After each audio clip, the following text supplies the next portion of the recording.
జనరల్గా అందరికీ మూఢంలో ఏ కార్యక్రమాలు చేయొచ్చు చేయకూడదని చెప్పి చాలా సందేహాలు ఉన్నాయి.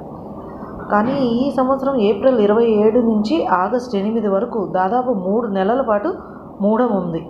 అందువల్ల ఈ మూఢంలో చెయ్యకూడని పనులు ఏంటి, ఎందుకు చేయకూడదు?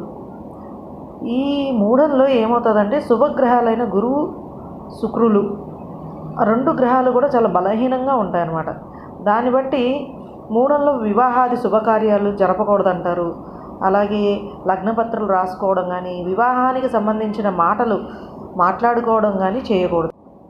అలాగే పుట్టు వెంట్రుకలు తీయించరాదు, గృహ శంకుస్థాపనలు చేయరాదు, ఇల్లు మారకూడదు.